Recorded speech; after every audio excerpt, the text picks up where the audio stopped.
അപ്പോൾ ഇന്ന് രാവിലെ നമ്മൾ ഉണ്ടാക്കാൻ പോണത് നല്ല ചൂട് നൂലപ്പം വിത്ത് മുട്ടക്കറി വെക്കുന്ന സ്റ്റൈൽ എന്ന് പറഞ്ഞു കഴിഞ്ഞാൽ നമ്മൾ മീൻ മുട്ടക്കറി, അതായത് മീൻകറി പോലെ മുട്ട ഇട്ടിട്ടുള്ള കറിയാണ് ഉണ്ടാക്കാൻ പോകുന്നത്.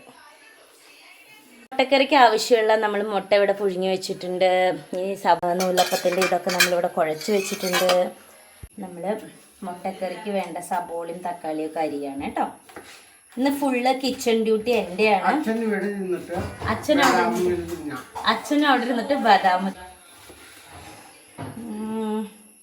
ഇന്ന് അച്ഛൻ എനിക്ക് പറഞ്ഞു തരും, ഞാൻ ഇന്ന് കുക്ക് ചെയ്യും. അതാണ് ഇന്നത്തെ തീരുമാനം. അപ്പം അച്ഛൻ അവിടെ ഇരുന്നിട്ട് റെസ്റ്റ് എടുക്കട്ടെ, ബദാമൊക്കെ തിന്നിട്ട്. ഇടയ്ക്ക് കറണ്ട് പോയിട്ടും വന്നിട്ടും ഒക്കെ ഇരിക്കുന്നുണ്ട്. ഇവിടെ ഒരു ലൈറ്റിന്റെ സംവിധാനം ഇല്ല.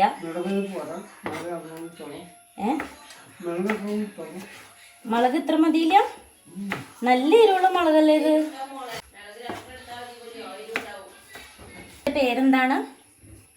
കാന്താരി മുളക്. ഇത് കാന്താരി മുളകാണ്, നല്ല എരിവാണ്. അപ്പോൾ നമ്മളിവിടെ പുറത്തുനിന്ന് മുളകൊന്നും വീട്ടിൽ മേടിക്കാറില്ല.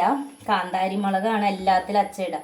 നല്ല എരിവാണ്. അതുകൊണ്ട് ഇപ്പം ഇതിലൊരു 4 അച്ചിടാൻ പറഞ്ഞത് കൊണ്ട് ഞാനൊരു 4 അരിഞ്ഞിട്ടുണ്ട്. എവിടെയാ മുട്ടി വെച്ചാൽ അവിടെയൊക്കെ എരിയുന്നാണ് പറയണത്. അപ്പോൾ ഒരു 2 തക്കാളിയും ഒരു 3 സവോള ഒരു 4 എന്താ പറയുന്നത് മുളക് ആണ് നമ്മൾ അരിഞ്ഞു വെച്ചിരിക്കുന്നത് കേട്ടോ. നമ്മൾ വെള്ളത്തിലിട്ടിരിക്കുന്ന പുളി നന്നായിട്ട് പിഴിഞ്ഞെടുക്കണം. അതായത് നമുക്ക് പുളിവെള്ളം വേണം. ഓക്കെ, അപ്പോൾ നമ്മൾ അമ്മ ഓരോ അഭിപ്രായങ്ങളായിട്ട് വരും, അത് ആരും ശ്രദ്ധിക്കരുത്. ഇത് ഇന്ന് എൻ്റെ കിച്ചനാണ്. അപ്പോൾ ഇന്ന് എൻ്റെ ഇഷ്ടത്തിനനുസരിച്ചിട്ട് കഴിക്കണം.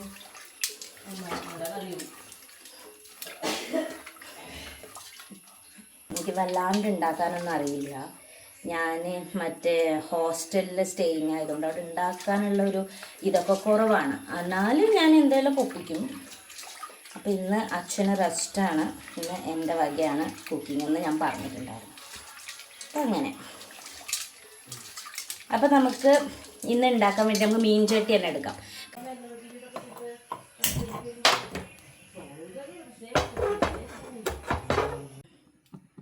ഓയിൽ ഒഴിച്ച് കൊടുക്കാം. ഇഞ്ചി, വെളുത്തുള്ളി,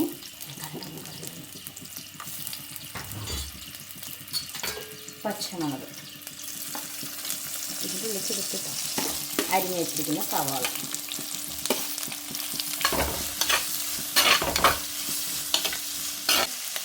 കുറച്ച് ഉപ്പ്, ആവശ്യത്തിന് കുറച്ച് മഞ്ഞൾപ്പൊടി. മുളകുപൊടി കുറച്ച് ഇട്ടാൽ മതി, കാരണം നമ്മൾ ഓൾറെഡി പച്ചമുളക് ഇട്ടിട്ടുണ്ട്. വേണമെങ്കിൽ അച്ഛൻ പൊട്ടിച്ചിടുന്നതാണ്. ഇതാണ് ഞാൻ പറഞ്ഞ കാന്താരി മുളക്. ഇതിപ്പോൾ പഴുത്ത കാന്താരിയാണ്. ഇത് കുക്കുംബർ. ഇതും നമ്മുടെ മോളിൽ അച്ഛൻ്റെ കൃഷിയിടത്തിൽ ഉണ്ടായതാണ്. ടെറസിൻ്റെ മീതെ കുഞ്ഞ് കുക്കുംബർ കണ്ടോ. ഇത് നല്ല പഴുത്ത കാന്താരി മുളക്, നല്ല എരിവാണ് ഇതിന്. അപ്പം നമ്മളിവിടെ മുളകൊന്നും മേടിക്കാറില്ല, എല്ലാ മുളകും ഇവിടെ തന്നെ ഉണ്ടാക്കുന്നതാണ്. നമ്മളെല്ലാ മസാലകൾ ഇട്ടതിന് ശേഷം ഇതിൻ്റെ മേടിച്ചിട്ട് ടൊമാറ്റോ സൂക്ഷിച്ചിട്ട് കണ്ടിട്ടും ഇതിൻ്റെ നമ്മൾ സക്കത്ത് ചെയ്യേണ്ടതാണ്. വെള്ളം കൂടെ ഒഴിച്ചു കൊടുക്കാം.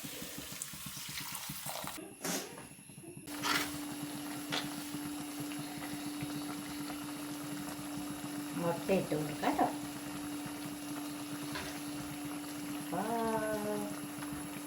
It's nice. നന്നായിട്ട് വാഷ് ചെയ്തതിന് ശേഷം നമുക്ക് ഈ തേങ്ങാപ്പാൽ എടുക്കാം കേട്ടോ.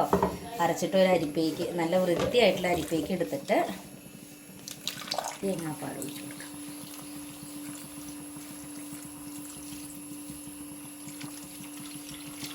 ചട്ടിക്ക് നമുക്ക് ചെറുള്ളി വറുത്തിടാം. മീൻകറിയിൽ ഒഴിക്കാം.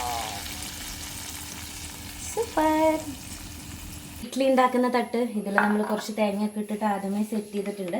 നമുക്ക് വേണമെങ്കിൽ ഓരോ കുഴിയിലേക്ക് ഒഴിച്ചു കൊടുക്കാം, അല്ലെങ്കിൽ പിന്നെ നമുക്ക് എന്താ പറയുന്നത്, ഈസി ആയിട്ട് ഇങ്ങനെ ഓരോ കുഴിയിലേക്ക് ഇട്ട് കൊടുത്തിട്ട് പിന്നെ വലിയ കൈ കാഴ്ചകളൊന്നും ഉണ്ടാവില്ല. നല്ലൊരു അച്ചായി കഴിഞ്ഞ് കഴിഞ്ഞാൽ നമുക്ക് വലിയ കൈ കാഴ്ചകളൊന്നും വരില്ല. ഓരോ കുഴി നിറച്ചിട്ട് ഇതിലേക്ക് ഇടാം. വാവ്, ഇത്രയേ ഉള്ളൂ. നമ്മുടെ ഇഡ്ഡലി പാത്രം നമ്മൾ വെള്ളം ഒഴിച്ചിട്ട് വെച്ചിട്ടുണ്ട്. ഇതിലേക്ക് ഇത് വെക്കാം. ഇനി ഇത് അടച്ചു വെച്ച് സ്റ്റീം ചെയ്തെടുക്കണം. സ്റ്റീം.